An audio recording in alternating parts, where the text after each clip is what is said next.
ಚಪಾತಿ ಮತ್ತು ಬೀಟ್ರೂಟ್ ಪಲ್ಯ ಮಾಡೋದು ಹೇಗೆ ಅಂತ ನಾನು ಇವತ್ತು ಹೇಳ್ಕೊಡ್ತಾ ಇದ್ದೀನಿ.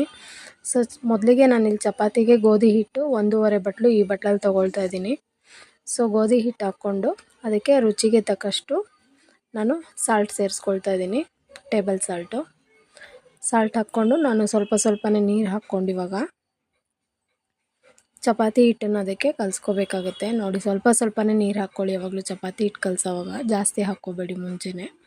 ಸೊ ಅದಕ್ಕೆ ಕಲಿಸ್ಕೊಂಡ್ಮೇಲೆ 1-2 ಸ್ಪೂನ್ ಎಣ್ಣೆ ಹಾಕಿ ಈ ಥರ ಒಂದು ಲೆವೆಲಾಗಿ ಬರುತ್ತೆ. ಸೊ ಚಪಾತಿ ಹಿಟ್ಟಿನ ಬರ್ತಾಯಿದೆ ನೋಡಿ. ಇವಾಗೆಲ್ಲ ಸೇರಿ ಮಿಕ್ಸ್ ಮಾಡಿ ರೌಂಡಾಗಿ ಮಾಡಿ ಇಟ್ಕೊಂಡಿದ್ದೀನಿ. ಇದೊಂದು 5 ನಿಮಿಷ ನಾನು ಸೈಡ್ ಇಟ್ಟಿರ್ತೀನಿ. ಸೊ ಇದಾಗ ಬೀಟ್ರೋಟ್ ಪಲ್ಯಕ್ಕೆ ಮಾಡೋ ವಿಧಾನಕ್ಕೆ ಬೀಟ್ರೋಟು ತುರಿದಿಟ್ಟಿರೋ ಅಂಥದ್ದು 3, ಈರುಳ್ಳಿ 2, ಕಡಲೆಬೇಳೆ, ಸಾಸಿವೆ, ಮೆಣಸಿನ್ಕಾಯಿ ತೊಗೊಂಡಿದ್ದೀನಿ. ಮಾಡೋ ವಿಧಾನಕ್ಕೆ ಬಾಣಲಿಗೆ 1-2 ಸ್ಪೂನ್ ಎಣ್ಣೆ ಹಾಕಿ ಸಾಸಿವೆ ಹಾಕ್ಕೊಳ್ತಾ ಇದ್ದೀನಿ.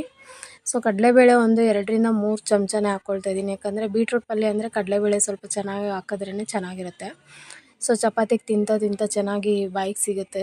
ಸೊ ಹಾಗಾಗಿ ಕಡಲೆಬೇಳೆ ಸ್ವಲ್ಪ ಜಾಸ್ತಿ ಹಾಕ್ಕೊಂಡಿದ್ದೀನಿ. 2 ಈರುಳ್ಳಿ ಹಾಕ್ಕೊಂಡಿದ್ದೀನಿ.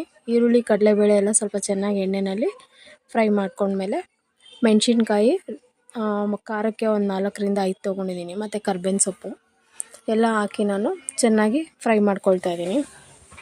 ಸೊ ಇದೆಲ್ಲ ಫ್ರೈ ಆದಮೇಲೆ ನಾನು ತುರಿದಿಟ್ಟಿರೋಂಥ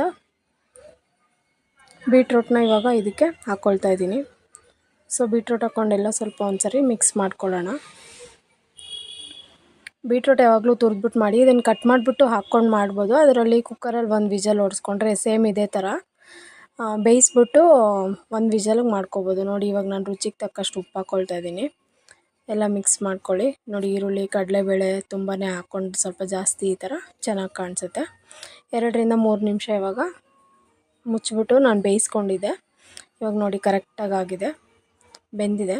ಸೊ ಬೀಟ್ರೂಟ್ ಪಲ್ಯ ರೆಡಿಯಾಗಿದೆ. ಚಪಾತಿ ಮಾಡ್ಕೊಳ್ಳೋಣ ಬನ್ನಿ. ಸೊ ಚಪಾತಿಗೆ ನೋಡಿ ಹಿಟ್ಟು ಸ್ವಲ್ಪ ಚೆನ್ನಾಗಿ ನಾದಿ 5 ನಿಮಿಷ ನೆನೆಯೋಕೆ ಇಟ್ಟಿದ್ವಲ್ಲ, ಚೆನ್ನಾಗಾಗಿದೆ. ಸೊ ಒಂದಿಷ್ಟು ಚಪಾತಿನ ನೀಟಾಗಿ ಎಲ್ಲ ಕಡೆನೂ ಒಂದೇ ಈಕ್ವಲಾಗಿ ಚಪಾತಿ ಒತ್ಕೊಳ್ಳೋಣ. ಸೊ ಇವಾಗ ನಾನು ಚಪಾತಿ ನೋಡಿ ಬೇಯಿಸ್ಕೊಳ್ತಾ ಇದ್ದೀನಿ. ಚಪಾತಿನ ಯಾವಾಗಲೂ ನೀವು ಒಂದೇ ಅಂದರೆ ಈಕ್ವಲಾಗಿ ಒತ್ಕೋಬೇಕು. ಸೈಡಲ್ಲಿ ಒಂಥರ ಗಟ್ಟಿ ಥರ ಬರುತ್ತಲ್ಲ, ಆ ಥರ ಎಲ್ಲ ಒತ್ಕೊಬಾರ್ದು, ಚೆನ್ನಾಗಿರಲ್ಲ ತಿನ್ನೋಕ್ಕೆ, ಹಸಿ ಬಂದ್ಬಿಡುತ್ತೆ. ನೋಡಿ, ಇವಾಗ 2 ಕಡೆ ಎಣ್ಣೆ ಹಾಕಿದ್ಮೇಲೆ ಚಪಾತಿ ಸ್ವಲ್ಪ ನೋಡಿ ಚೆನ್ನಾಗಿ ಉಬ್ತಾ ಇದೆ.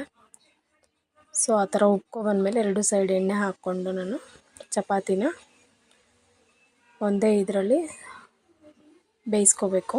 ನೋಡಿ, ಈ ಥರ ರೌಂಡ್ ಮಾಡ್ತಾಯಿದ್ರೆ ಚಪಾತಿ ಕ್ಲೀನಾಗಿ ಸುತ್ತ ಬೇಯುತ್ತೆ. ನೋಡಿ, ಇವಾಗ ತಿರ್ವಾಕ್ಬಿಟ್ಟು ತೋರಿಸ್ತೀನಿ ನೋಡಿ. ಚಪಾತಿ ನೋಡಿ ಸುತ್ತ